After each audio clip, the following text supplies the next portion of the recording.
at the Diversity and Innovation Leadership Forum in the NTT Experience Center, I'm delighted to welcome Jason Gandy, the Senior Vice President of Financial Services Consulting for NTT DATA. Welcome to the podcast. Thank you for having me. It's great to be here. Jason, I understand that you're new to NTT DATA. Tell us a little bit about your background and what brings you to NTT DATA. Sure. So a long history in financial services, specifically in banking and capital markets. Started my career in this space, have worked over in Europe, worked across North America, have worked with large institutions, small institutions. So this is an area that I have a passion for. And when I started talking with folks at NTT DATA, I was really impressed both with the technology capabilities we have, the innovation capabilities we have, the scale and the global nature of the company. But then also when you look at our foundation of clients, just in financial services specifically for the area that I'm serving, great client base, 50 plus clients, many of them some of the largest across the planet. And we go across banking, capital markets, wealth management, insurance. And so it was such a great foundation to come here and be part of it. I was really excited to join. Oh, wonderful. So help us understand, why is this topic of diversity, specifically to support innovation, relevant in that broad financial services space? I think there's a lot of things that we can apply from a diversity perspective when we talk about innovation in financial services. We have taken things that have occurred in other places of the world that now are applicable here in the US and North America. Other markets have had to deal with the underbanked and underserved community, and they've done a lot of innovative things when it came to mobile capabilities where you don't have extensive branch networks and you don't have extensive financial advisors in different places of the world. And how do they serve that community, that experience? What can they learn from that and bring the technology here?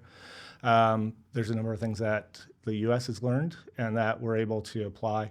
And then you look at other areas where it could be things like females that are now the financial decision makers of some of the households. Their earning potential has radically changed over the last several decades.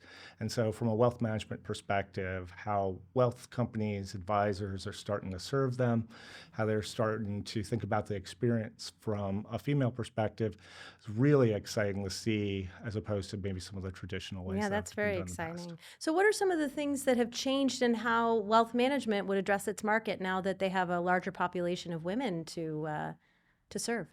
Well, we see a lot when it comes to creating segments in smaller micro populations. Different people have different preferred channels, different preferred interests, what they're trying to do. And so when you think about marketing folks, you've got to be able to leverage the data, leverage what you know about the customer, be able to cater to that customer, but you need to think about it in much smaller segments. So we try to get down to even that population of one, of how are you serving the individual, which I think becomes really important when you start talking about diversity, because serving an individual is very different than trying to serve everybody the exact same way with the exact same product with the exact same channel. So I imagine that data and AI plays a big role in this.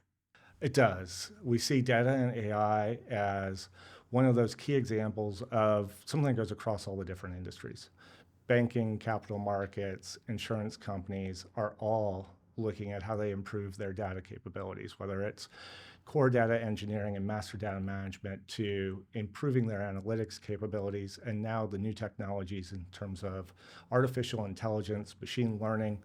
Those are all based in having strong data at the forefront of what they're doing. And will this help with personalization of the experience?